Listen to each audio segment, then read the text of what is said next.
Hello everybody and welcome to the birth of a new dimension. My name is Aurora. So each week, for many years I've been coming on the radio here and I've been speaking about how we are in this ongoing process of transformation, like caterpillar into butterfly level of transformation or metamorphosis. And we have finally made it through to that culminating point, like the baby has been born and we've gone through a lot of difficulty, labor contractions, lots of pain, lots of a great sense of duress, a lot of difficulty, and now we're finally heading into that more expansive territory where we can finally begin to really live as opposed to just, be struggling and, be under great duress, which is what I would say we've been experiencing for maybe the past 16 years or so. Literally the entire amount of time that I've been here as Aurora. P.S. This is the first of my radio shows that you're listening to. I'm a galactic walk-in, so I'm not the original inhabitant of this body. I came in when this body was chronologically age 27, and of course I've gone through all of the levels of personal cultivation and individuation that everybody goes through, but most people go through it, when they're age 1, 2, 3, or 4, and I went through it in chronological adulthood. So I'm a real person. My name is really Aurora. That's my real name. It's my legal name, and yes, and I'm ordinarily not anthropomorphic formed being. Ordinarily, I'm a big fat abstraction, like a bunch of polygons and colors and movement and, tones like music. So it's quite... Oh, there's a car going by outside. Sorry, it's a beautiful day. I got my window open here. Got my furry overlord here too. It's a beautiful opportunity to be here and to have the experience of being in a physical human body, having a face and 2 arms and 2 legs and having all the types of adventures one can have in that format. Yeah, so it has been a steep learning curve to learn about human socialization, like anthropomorphic social patterns, to understand language and subtext, and even just basic things like to be able to understand how best to care for the body, what foods are best in general. Hold on one sec. What foods are best in general, and then also what foods are non-polluted enough in this time and place to be able to eat. So that was all a steep learning curve also. And one of the reasons why I even bring that up, like it's not just in order to, speak about myself as an oddity, but it's really in order to give the provenance or the backstory of the shape that I call the flying rainbow lasagna. Because the flying rainbow lasagna is a shape that is created by the oscillation of genetic material in this body that has allowed my consciousness that is, interstellar or on a galactic level to come and occupy this human lovely container. And, when I talk about our organic, beautiful biological bodies, I'm not necessarily talking about being some kind of a sex symbol or something like that. I'm talking about our cellular structure is beautiful. Being an alive being is beautiful. So whatever anyone might feel about the outward appearance of themselves in terms of, like cultural beauty standards, that's not what I'm referring to. I'm saying that our metabolism is beautiful, being able to, if you get a cut on your finger and heal it with life force energy, that is beautiful. The way that our cells metabolize and the way that they are arranged in our body, all of that to me is incredibly beautiful. And then I also think that people are beautiful in the way that their appearance shines forth too. But I'm talking about how wonderful it is to have this experience, and I contrast that with a lot of people who are natives. It's just like if you lived in a small town and you're like, I hate it here, I've lived here my whole life, and then someone new moves in and they're like, this place is fantastic, you have beautiful trees here and a beautiful peaceful little creek and a park, and then so it's like that person really appreciates it. That's me as the walk-in saying, hey, I really love being in a body. It's really cool to be here. Something? I love walking around my neighborhood. I love, literally, we have beautiful roses here. I love smelling the flowers as I walk around my beautiful neighborhood and looking at, it's like the miracle of photosynthesis. And then there are a lot of people who have been here their whole existence, their whole lives naturally. And they not even take this place and these experiences for granted, but even maybe feel a little bit resentful, like, oh, it's so joyful. Maybe they feel it's so burdensome to have a body and to have to eat and to have to brush your teeth and to have to go to the toilet. But that's, I think a very, it's not the attitude that I share. And it's kind of like overlooking all of the wonderful aspects of being here in like, yeah, just because there's housekeeping, there are chores definitely to take care of, but there's also so many wonderful opportunities. So the whole point is the flying rainbow lasagna shape is the dynamic end result of a genetic oscillation, a new song, a new dance that is able to be played with the instrument, quote unquote, of a human body. And I'm not the only person that, has access to this. Literally, this is one of those laws of the cosmos. Once a thought has been thought or created or conceived of, it is available to anyone to use that thought. It's not just a proprietary thing for one person. So I thought a new thought, like what happens if you vibrate the strings of DNA like this? And then I did it with the body. But I'm not the only person that ever gets to do this. It's just like saying if you wrote a song like Stairway to Heaven, you can keep it a secret if you want to, but even still, that song is, at large. It is like a thought that has been born, and it is now at large in the cosmos. So even, with or without your permission, someone else might think that thought and might play that song. So I am definitely not proprietary about the song called The Flying Rainbow Lasagna. Far from it. I would like to get credit as the person who wrote it like this. I'd like to be known as the songwriter. However, my true dream is for each person to take that song and to make it their own. They can, they can play it exactly the way that I wrote it. That's fine. That's like very fitting and good, but even better because each person's genetic code is completely unique, and each person's life experience and trajectory is unique. It's better when you do a cover of a song. That's like you can do a country western flavored song or a hip hop flavored song or whatever is your jazzy style. You add your flavor to it, and that is what I really truly want to experience and see happening. And the reason for that, this even goes beyond like some kind of like goodness or altruism, even though I do have those characteristics too. It's about creating the strongest possible system in terms of creativity and sharing consciousness and sharing ideas. And if we look at this like a great brain, the whole hierarchy is more powerful and more stable when there's not just one little point that is the point that can make new ideas or conceive of new things or make magical new things happen. It's a much stronger formation or hierarchy when it's not a pyramid-shaped hierarchy with one person at the pinnacle, the way that humanity has been taught to have one king at the top of the social pyramid. It's much stronger when it's a lateral hierarchy. So imagine a jazz band, where all the different musicians have the capacity to write music. And it's not just the person who wrote the song and then everybody else has to follow what's already been written. The drummer can innovate new beats and the bassist can innovate new, rhythms, and everybody can innovate new ways. And the reason for that is every day is different. Every day the variables are different. And that this also goes to overwhelming the AI or logic-based or machine-based consciousness. Brief pause. So yeah, humanity, bad news. We've been oppressed for a very long time. We've undergone a genetic squashing that pretty much made us into domesticated animals as opposed to, free, wild, undomesticated phenomena. And we as earthly humans have had to develop earth technology, terrestrial technology, in order to compensate for this lack of natural capacity. Like our telepathy that was diminished, and if we really returned to our true nature, which is to be light eaters who do not need intermediaries in order to, receive energy, nourishment, information from the sun and the stellar network, we would all have our own microclimate around us. That means like you don't need a house to keep you warm or keep you cool. You have your own little microclimate around you. You can easily levitate if you want to. You don't need a helicopter to fly you someplace. The idea of that is ridiculous.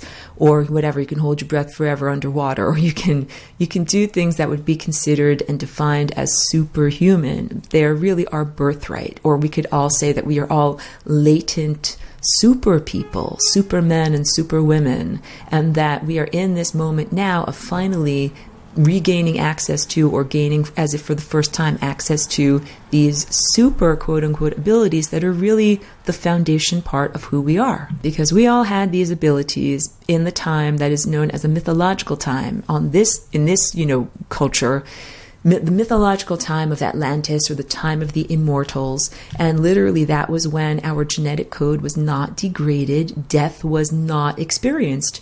There was simply incarnation into life while still being connected to the network of consciousness known as the stellar network, experiences while incarnated in the flesh, but not disease, not suffering, not decrepitude, and then eventually, let's call it reintegration with pure abstraction. And abstraction, it doesn't mean flavorless pablum. This is not like joining the Borg where you become a robot and let go of your individuality. It's not like that at all.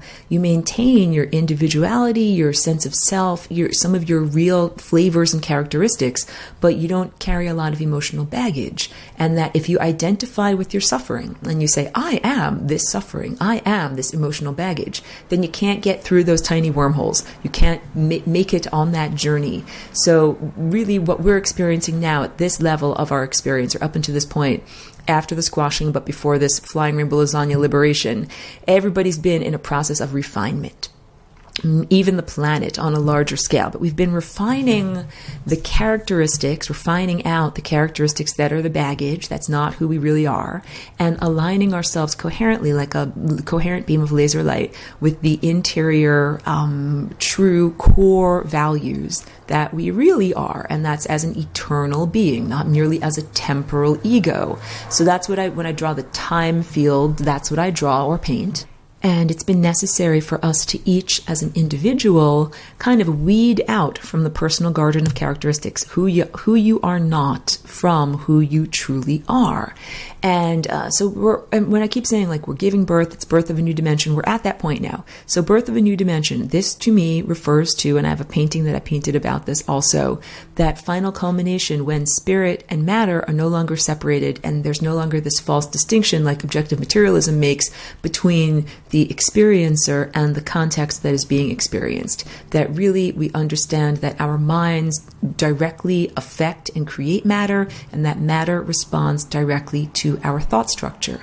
So yeah, reality is very plastic in the sense of something being morphable or changeable, and our minds are these very powerful sculpting tools that we can use to sculpt the raw materials of reality. So also this has not always been available to us, because many people would cling to that old state, that old paradigm, old context that says, oh no, you're not actually a powerful mind creator, you're just a simple experiencer of the context, and you can't move matter with your mind, and you can't affect matter by thinking about it.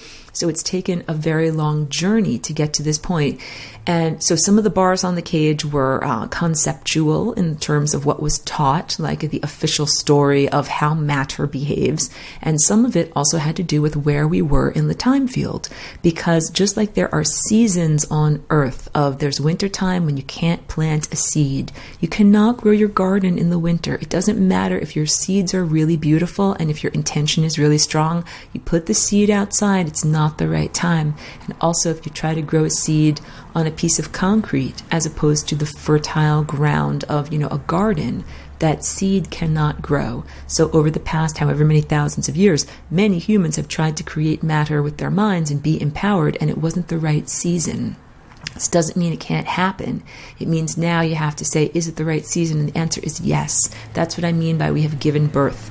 We now are in this new area of the time field that is a very fertile area of the garden, and it's springtime. So now when you take a thought that is like a seed, and it contains all of the potential for life, the potential expansion into a whole experience, just like a seed can expand into a whole giant plant or a tree.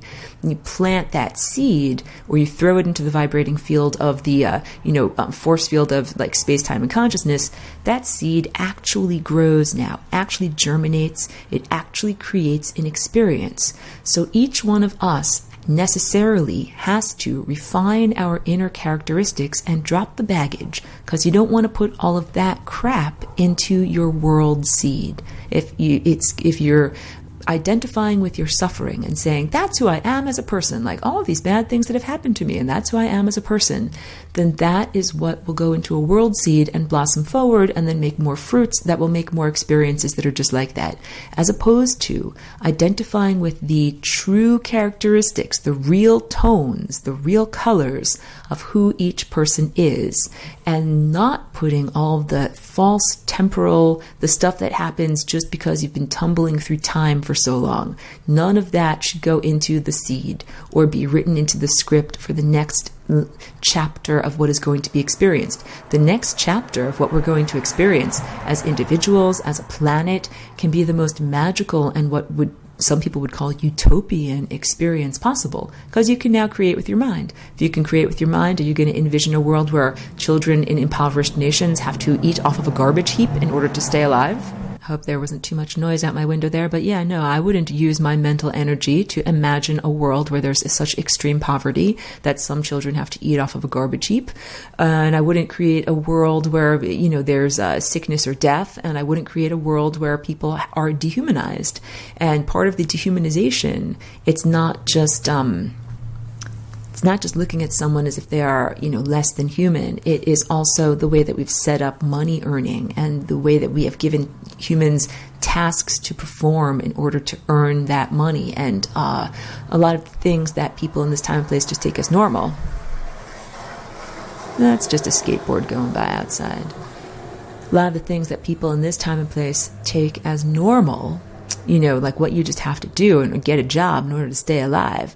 None of that is normal. None of that should be taken as a matter of course. That is stuff that's like profoundly symptomatic of really, troubled, perturbed everything here, and that needs to be healed immediately. So yeah, now we are in this world where pure spirit, or that could also be replaced by energy, or that word could also be replaced by consciousness. Spirit, energy, consciousness, that is now not separate from matter. And that's a big, big, huge shift, because most people have been taught, hey, the world is what it is, whether you think what you think or not, or whatever you're trying to do with your mind, you're not controlling the world. And then there are some very simplistic and, undesirable thought constructs like this, Abraham Hicks vortex or some of these other things. I'm not trying to be mean, but no, that's really the law of attraction, the secret. It's hugely simplistic. It's dumbing it down to a dangerous level, and it doesn't recognize all the subtleties of what actually goes into reality creation. So to create reality, and if you're going to start creating reality, like, please be responsible. What are your values? If I've just given you this, like Green Lantern's ring of imagination, where you can imagine anything you possibly want to, and you're going to imagine like you're going to go on a luxury vacation cruise, like that's not responsible. Will you please use your ring of imagination to imagine that children don't have to eat off of a garbage heap in order to stay alive? Like, that's what I really want to see. I want to, all humans here to get that magical, quote unquote, ring of imagination so that they can use their reality creation powers. And I also want their values to be, and their priorities to be in alignment with the divine. Because then it's like we're really in partnership. So that's the big part of this refinement process, that people have been having to refine themselves up to this point of being worthy and responsible of getting the imagination ring, being able to create with the mind so that you're creating from the right direction, not creating out of, serving yourself or out of fear or out of egotism. And that's what I also call being a good musician. You're working with the symphony of life. You also have to consider this. Hey, how is my music affecting the rest of the biosphere? If I'm going to do this, this, and this over here, what does it mean to the microbes? What does it mean to the dragonflies? What does it mean to the redwood trees? And if I'm doing this, this, and this over here, what does it mean to all the rest of the humans? And if I'm doing this, this, and this over here, what does it mean to the entire planet? And then, hey, what's our planet doing? If our planet is doing this, this, and this over here, how is that affecting the rest of our solar system and our sun and everything like that? It begins, once you begin to recognize how interconnected all life and all consciousness is, you then have to take responsibility for the impact that you as an individual are having on the rest of life and consciousness. So this is what I mean when I say that reaching those higher levels of consciousness, you do not become, like pablum, like something that is boring or totally, it's not conformity land. It is not, but it is mutual respect land, where it's like, oh, if that being acts like that and I'm acting like this, like we got to find a way to make sure that everybody's got a gig, everybody's got what they need, everybody's got the capacity. That's what freedom is, actually. So part of my basic value system of where I come from on an intergalactic level is freedom. And freedom does not mean that some select beings are free to oppress others. Like, I'm free to rape and murder you. That's me expressing my free will. No. That is a total aberration of that idea, because then you're taking away the free will of all the people that you've raped and murdered. So that's clearly not freedom. So freedom has to do with, it's kind of like puzzle solving. Finding a way to arrange reality and solve this puzzle of reality so that everything is in its proper context or proper environment, so that everything has what it needs, right? So that's a pretty, it's a tall order, and it requires huge organizational skills, and also it takes a bit of time. And this is what we've been doing. So also, if you feel levels of frustration, like tapping your foot, where are the angels? Like, what is going on? Why all the suffering? Why are the children still being born with brain cancer? It's because it's a lot of house cleaning. It's a lot of reorganization. It's a lot of fixing that has to go on, and it's been going on. And now is that moment where it's like, it's gone on enough for really profound, like I said, metamorphosis, change on a profound level to happen. And so what I mean in terms of that is the human body and the functioning of the human body changing on a profound level. So there are definitely people who are on Earth right now who have cultivated their consciousness and cultivated their body, their physicality, and cultivated their relationship to the time field to the point where they are prepared for this metamorphosis. And it has to do with a transformation of the experience of time. Becoming multidimensional means that you begin to perceive all of the different possibilities that, radiate forward in what we would call the future, and that also fan outwards into the past, and how what you do in the moment now ripples in both directions. It affects the future and it affects the past. That's what it really is to be a good musician. The symphony is not just what's going on in this moment right now, it's even what has happened leading up to this moment, and how our actions will affect others in the future, and those others in the future are technically ourselves, because all of this life and all of this consciousness is connected. So, many people have spoken about how they find the year 2017 to be increasingly surreal or increasingly unlikely. Everything from the, election of President Trump to some of the world events that we're seeing. And it absolutely is an outer expression of the inner consciousness revolution that is ongoing and that is now reaching, we could call it like a critical momentum. That, a year ago, if I had spoken openly about the deep state, people would have said Aurora is a tinfoil hat wearing conspiracy theorist.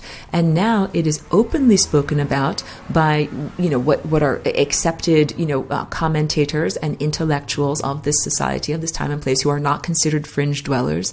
And President Trump even acknowledged it, in writing himself. So this is something that once was occult or hidden, or something that only select conspiracy theorists believed in, and now has just become accepted as a matter of fact, like the sky is blue. I don't have to write a lot of news articles telling everyone the sky is blue. We all perceive this. So in 1 year, what has happened is something that used to be a mere crazy theory has now been accepted on, interior levels by just about everyone that is here in existence. And so this is the real trajectory of information. It arises internally. So there's a great broadcast, and that broadcast is coming in genetically. And our DNA is a transceiver, a transmitter and a receiver of thoughts and ideas and energy and consciousness. So we are all receiving information, whether or not you read the news or whether or not you listen to the radio, people are receiving information. And this is what I mean when I say once a thought has been incepted and once it's been created by consciousness, anybody thinking anywhere has access to that thought. It's not just for the original thinker. So this is what this ongoing struggle, or, I don't like to call it a battle because I try not to weaponize this transformation with the language of war, but it's a battle in the sense of spiritual war, that there are aspects of consciousness that do not want to encourage, progress or refinement or cultivation. And there are aspects of consciousness that want to move towards self-organization and greater levels of intelligence and greater levels of perception. And it seems as if these two aspects of consciousness are locked in dualistic opposition. However, Flying Rainbow Lasagna, the profundity of this shape is that it shows the visual end result of non-duality, how both energy and entropy are both unity consciousness. So the beings that are here that are moving towards greater states of disorganization, they're going towards entropy. They're losing energy, losing intelligence, losing divine life force energy, becoming less and less aware. And that's what they're supposed to do. And they're supposed to become totally cold, dead, non-moving, no molecular movement, frozen entropic beings. And then there are beings who are supposed to have all the energy, and they're supposed to be circulating around the time field doing stuff. And this whole refinement process is which characteristics go to entropy, which characteristics get to be energized. So the energized characteristics, these are the ones that are based in eternity, like eternal characteristics. They're based in unconditional love. And I'll just clarify again, if this is the first time you've ever heard me speak, when I say unconditional love, I am not talking about romantic love, and I'm also not talking about it as a sense of a romantic, a utopian ideal, something that can't be embodied, something that's only for special people. Unconditional love is literally our baseline state. Like when we come here as little infants, we come in a state of complete unconditional love. And P.S., that's why it feels good to hug a little baby. Have you ever, I don't know if you've ever babysat, like I have some friends, and right after their babies were born, I was lucky enough to kind of be an aunt and, look after like a little tiny wrapped up burrito, tiny little infant. And it's wonderful to hug and cuddle them and rock them in the chair and take good care of them. They feel wonderful because they're still part of that very divine level of consciousness. They haven't necessarily gotten their ego formed. They haven't necessarily put up a wall or an exterior boundary that says, I'm me and you're you, and you're different than me, and like the individuation that happens here necessarily. There's a healthy way to create that sense of individuation that doesn't have to do with some of the unhealthy aspects of growing an ego. So it's good to individuate and it's good to have an ego, but then it's also good to remain connected to the sense of the totality. And that's what we were always intended to do. We were always intended to come here and have physical bodies and be an individual, like be an individual in the band. So yeah, you're playing the cello, that guy's playing the guitar. They're not the same instrument, you're individual. However, you still understand that you're a part of the music. You originate from the same place as all the other musicians. You're all working together to continue that music. You're all going to join up together at the end of the song and, kind of coalesce back into what you came from. That's the real, like, if people in this time and place really knew and embodied that, like the social experience here would be really different. I'd laugh and I'd joke because I'm shocked and horrified by the barbarian values of this time and place. And it's true, like the barbarian values, it has a lot to do with people, doing what is right for themselves, and the idea that only the strong will survive and everyone's in competition fighting against each other. And like that's no way to run a band. That's no way to run a symphony. It should not be like the cellists are fighting with the guitarists and, they're like whacking each other over the head with the cello bow and see like, no, I want to play louder. I want to play louder. That is not what it's supposed to be like. And yet that is what we've seen in pretty much all of recorded human history. And all of recorded human history is not all of human history. It's just what is recorded because we have had a mind wipe. About 10 or 15,000 years ago, we had what is known as the fall of consciousness, the fall from grace, the biblical fall of Atlantis. And since that time, humanity has been bootstrapping itself on up in terms of creating compensatory technology and trying to piece together the origin story of consciousness, the origin story of cosmogenesis. And humanity has not been alone during that time. The beings that caused the fall, the mental rapists, the genetic rapists that harmed everyone here, those beings have been pretty much impeding the cultivation of consciousness. And so, ancient technology, like the Great Pyramid at Giza. So I'm generally not a technologist. I'm definitely not a transhumanist. I definitely believe and promote the idea that we can do everything, accomplish everything we need to do without the physical insertion of technology, not anything inserted into our bodies, and even not needing anything to like amplify our natural tones of what we can do. And I'm not a demonic apologist at all or anything like that. However, I do believe that technology can be used in a conscious way that is harmonically integrated with the natural world. And so I've used the example of chloroplasts and DNA in some of my webinars speaking about that. And the Great Pyramid at Giza is another good example of technology that has been used for the purposes of raising and cultivating consciousness, and that is in harmonic integration with the natural world. So this, the Great Pyramid at Giza, this is ancient, and it is also does not originate, let's say, it was created with the assistance of non-terrestrial or exotic intelligences and technology. And the impact that it had was an amplification of consciousness raising energy in its locality. And that means not only was energy broadcast in a wireless sense to be able to light a light bulb or make life more comfortable, energy was also broadcast in the sense that it amplified consciousness and made people more intelligent and made people more aware and more connected to these higher dimensional abstract levels of thought. It helped to jumpstart and continue the momentum of civilization. And I don't just mean civilization like ancient Sumeria, basically corralling humanity from its hunter-gatherer expansive format into a domesticated agricultural format and teaching it money. I'm not talking about that level of civilization. That's like domestication, but not in a good way, the way you domesticate a wolf into a dog. But I'm talking about civilization in the sense of refinement, making something more civil, instead of having just a bunch of barbarians, with the barbarian value system, seeing who can hit someone else over the head with the cello and play louder. Instead of that, it broadcast a vibration that actually made humanity want to collaborate together. And that's what I mean by civilization, this collaboration. And in terms of no offense and everything, but Earth civilization, Earth culture, has a long way to go before it is ready to be civilized on a galactic level, prepared to play music with the rest of the cosmos. And, the cosmos is not just this timeline, it's every timeline.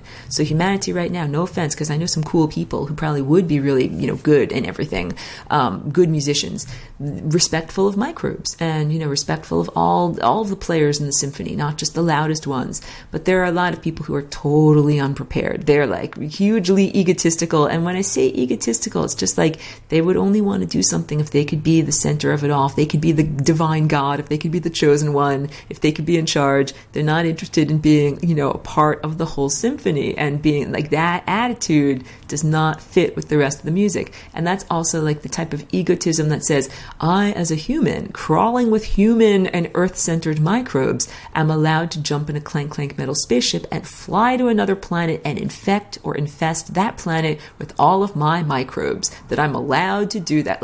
No, you're not allowed to do that. That's not right. So it's some people who are very unrefined, and unfortunately the people who are unrefined at that level seem to be running the show, or have been running the show up until this point, in this time and place, in this culture. And that's not by accident. The least qualified individuals are in the highest positions of power around here. And all of that is part of this, really screwed up distortion of the time field. And the time field is distorted by what I describe as satanic technology.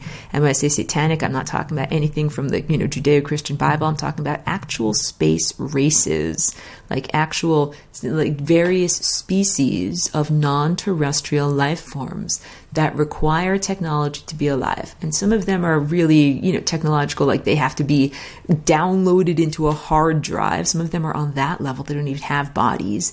But some of them are on the level of having bodies, but they cannot exist without the assistance of technology. So domesticated humans are similar, but not exactly similar. I mean, you need to have fire to stay warm and stay alive. But something, if I took away all of the human technology here, you could still have babies. You could still procreate and continue the species and continue onward, and you could find a way to, get food from the environment and, stay alive. It would be difficult, but you could do it. However, there are some space races that could not do that, and I liken them to English bulldogs, that those domesticated dogs on Earth right now have been genetically modified through selective breeding so much that their pelvis cannot give birth naturally, that those dogs, puppies, can only come out if you surgically remove them. And so that means you have to have the technology available to do that type of surgery. So there are some space races that can only be in existence like the bulldog puppies. So that doesn't necessarily mean that they contain technology or microchips or something like that, but it means that in order for them to even be alive or for them to be telepathic and be able to have an impact on the time field and talk to you or communicate with you from a distance, that those beings are necessarily having to use technology. And so those, if like, oh, hey, like if you're a bulldog and you want to have babies, you're like, wait, don't get rid of technology. I need that because my womb doesn't actually function correctly and I can't actually do this in the natural way. There's space races that are like that too. And they might even say, hey, we're the good guys.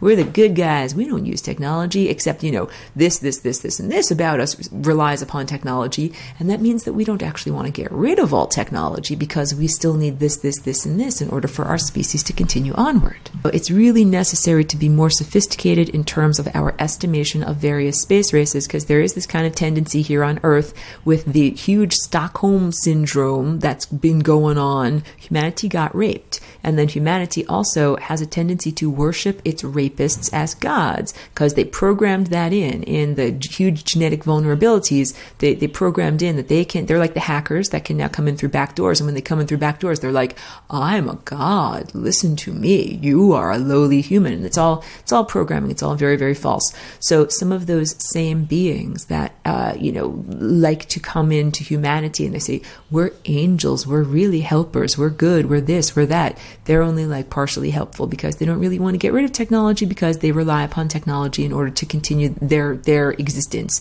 And they would have to radically change their existence just like humans would have to radically change their existence if we got rid of all technology here. Like, no, you're not going to drive your car anymore or fly your plane anymore. Now you're going to walk or you're going to do whatever, in the natural way. So just like that, those technology reliant space races would have to radically change what they're doing and what they're allowed to do based upon, only being natural. So the strongest and best extraterrestrials, the ones that are really good, the truly angelic realm, are beings who don't use freaking technology. They don't need it. It's like Tonka toys. It's like, that is not interesting.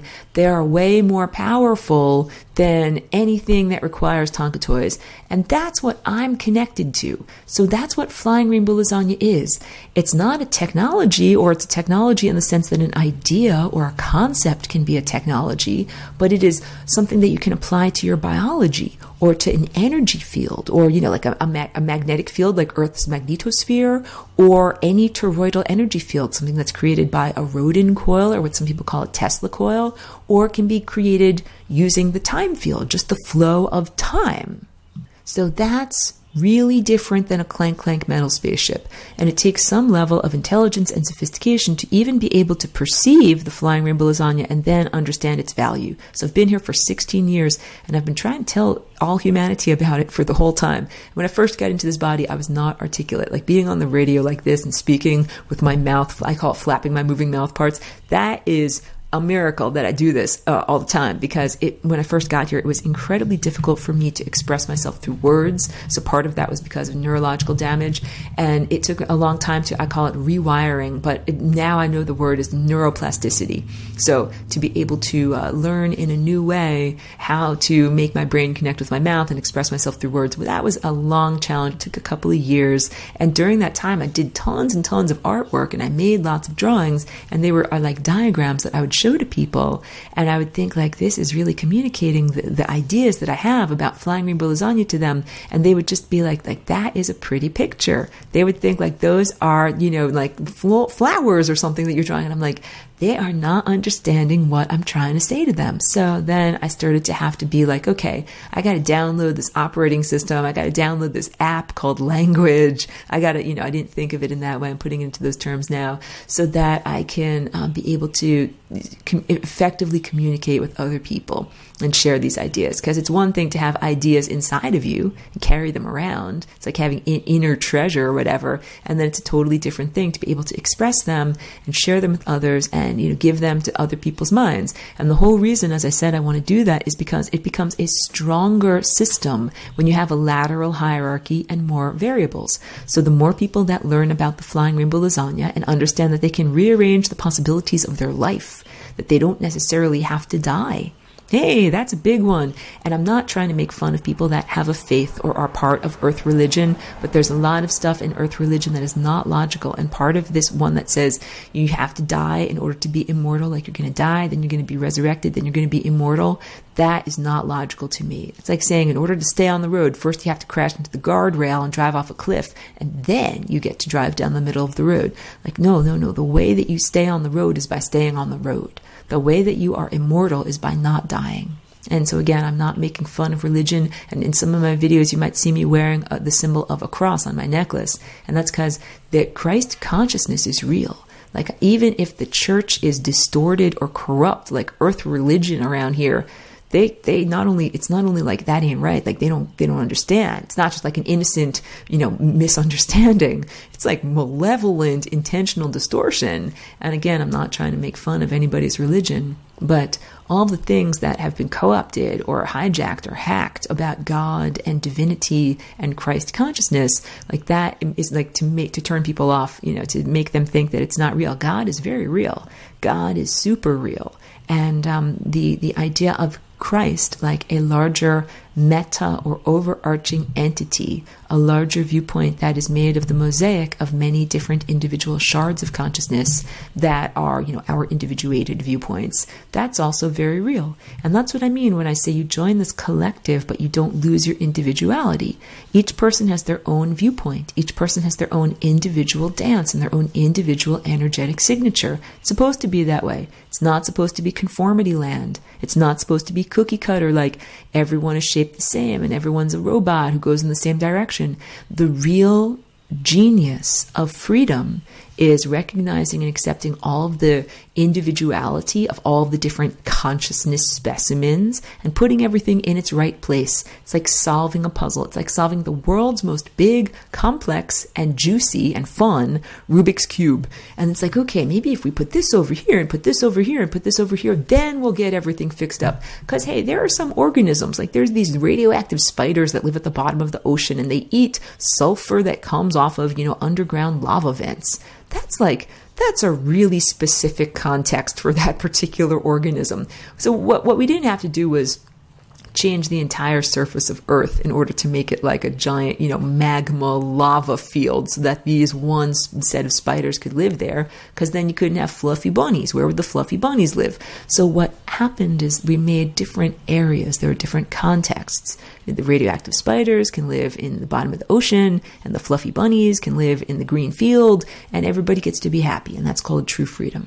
So what's going on Earth right now is a horrible insult to the idea of true freedom, because we also have a lot of people on Earth who are not able to expand their consciousness, go in the direction they want to go, do the dance with their DNA that they want to do. There's a lot of constraint and limitation. That's the antithesis of freedom, because if you actually were free, you would go where you really want to go. The underwater spiders want to go underwater and they want to live there. They're comfortable there. And what's going on Earth right now is there's a lot of consciousness that is constrained or stuck here. And it doesn't want to be here. It wants to circulate where it wants to go.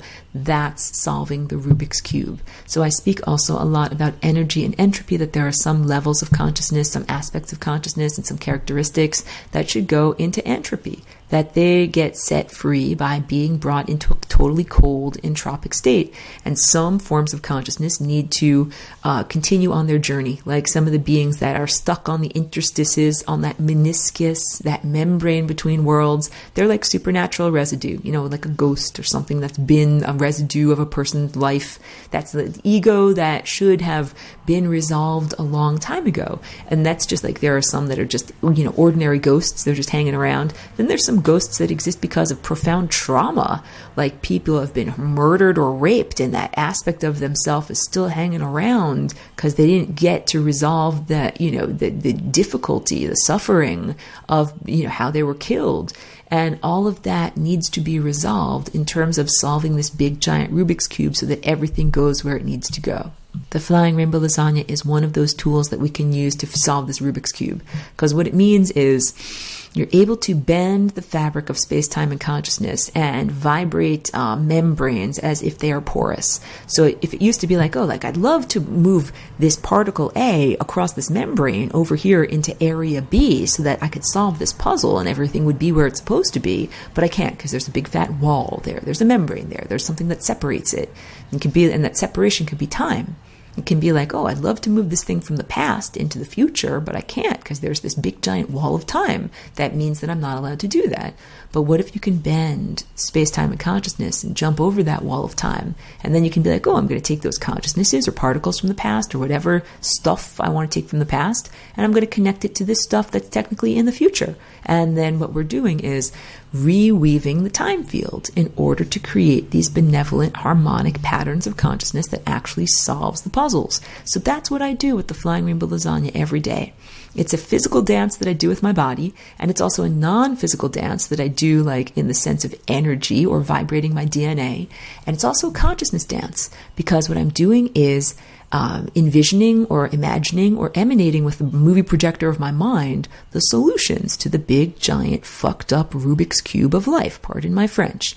That yes, I'm not just sitting in the Abraham Hicks vortex envisioning myself on a cruise, because you know something, that is lame. That is super lame.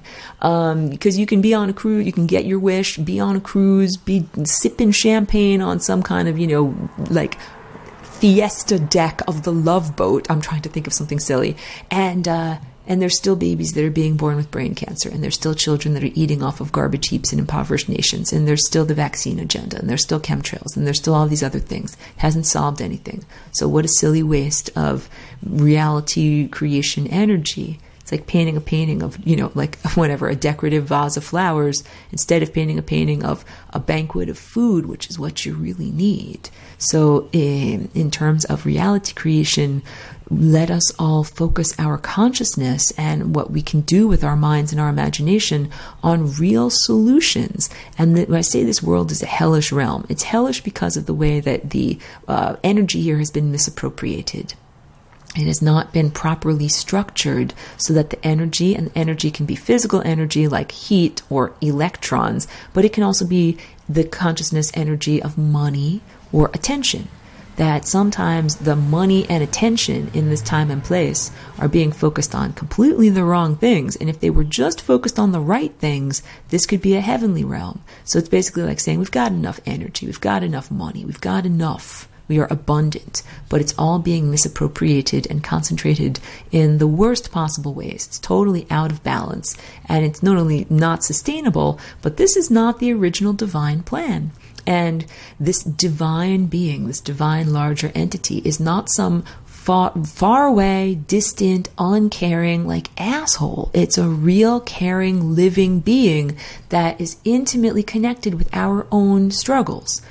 Because we're supposed to be emitting consciousness or music on a particular level that's supposed to feed other beings. And if our music is degraded, then they don't get to be healthy and vital either. It affects everyone, and that affects the entire time field, with the entire, divine consciousness that we're a part of. So yeah, God is very real, and God is here in every single atom and every single cell of our body. So it's not even like God is from the outside looking and being like, oh no, I care about that person as if they're my child and they're about to, get in a car wreck and die. It's not like that. God is more like, hey, I'm in this body that has, neurons and nuclei, and I'm about to die because we're going to drive off the road. It's like, that's a really different perspective. So God is very real. God is definitely here. And also, when people are like, yeah, like, where's the angels? Like, where's the this? Where's the real help? Because we got all these different malevolent space races that have certainly been sticking their big fat noses into our, into our minds, into our events around here. We're the good guys. It's like, where are the good guys? Because all I see are creeps and idiots and, losers. And the answer is the good guys are here, have been here for a very long time. It can be hard to perceive them because of the constant, distraction of language, the constant distraction of these, I almost look at them like gravity lenses that interpose themselves between you as an individual and the source of ideas and life force energy, like the sun or the stellar network or divinity They're literal lenses or intermediaries that are trying to take energy and like not let you see clearly. So a great deal of this also has to do with how to be free. Like, okay, let's get to like how-tos. Those gravity lenses or like distortion lenses, send them into entropy. Don't try to bring them into energy. Don't try to bring them into light. Don't try to give energy to them. Take energy away from them. And you can do that with the Flying Rainbow Lasagna. And Flying Rainbow Lasagna is like a bridge that you can do connecting that being that has energy that's not supposed to have energy. They're supposed to have entropy. They stole that energy from someone through rape or murder. So what you can do with the Flying Rainbow Lasagna, when you see that, when some demon comes up to you and is like, hey, I want to talk to you, give me energy. Be like, no, not only am I not going to give you energy, all of the energy you have is all ill-gotten gains. I'm going to take it away from you. I'm going to repatriate it. I'm going to send it back to the people that you stole it from. So you don't keep it for yourself. Because if you kept that energy for yourself, it would be like sandbags weighing you down. It's not what you're actually supposed to have. And then it would be make you kind of like a demon baby. So just like vampires, make their own offspring. They don't physically give birth. They don't gestate it in their body, but they make like, the primary vampire bites someone else and then turns them into a little baby vampire and raises them up. That's what demons do. So they do that by tormenting people and taking energy away from people, and then those people learn to torment others and take energy away from other people, and then they're like, look, I've got energy, but it's all, like I said, ill-gotten gains. It means that it cannot actually be enjoyed. And really, if you understand that you have your own divine connection, you're literally God. God is not just something inside of you. You're literally God. You don't need to take energy from anybody else. You got all the energy that you possibly could need. You have access to it. If someone took energy away from you, you'd be like, okay, that's fine. I have a never-ending supply of energy. Like, I can make more. It's like being a really good artist. If someone took one of your paintings, you'd be like, well, that's not okay, but I can make more paintings. Give me another canvas, I'll make another painting. So that's what it's like to be, to acknowledge and recognize your own divinity. There's no reason in the world that you would want to siphon energy off of someone else and put it in your own pocket and pretend that it's yours. And also, energy is unique to the individual. It's not like everything is interchangeable. It's like body parts. Like if someone sawed off your arm and then they're like, I'm going to, like sew it onto my shoulder. It's like, it's technically your arm, even though it's sewed onto their shoulder. So there's a lot of monsters that are out there and they're kind of cobbled together out of bits from different people that they've stolen. And it's like, no, that doesn't make you into a person. That doesn't make you a viable life form. And it just means that you're, cobbled together like a monster out of, things that you've stolen. So the best thing you can do is take energy away from them. Don't give them energy. Don't converse with them. Definitely don't pity them because they pity themselves. They'll be like, poor me, it's not fair. Sorry for all the traffic noise. These demon sufferers, they'll be like, poor me, it's not fair. I suffer all the time. I can't have love. I don't have a divine connection. I'm not like you. Wah. And just don't pity them. Like they are in the position and context they are because of life choices that they have made. Everybody needs to take responsibility. They didn't just end up there willy-nilly for no reason.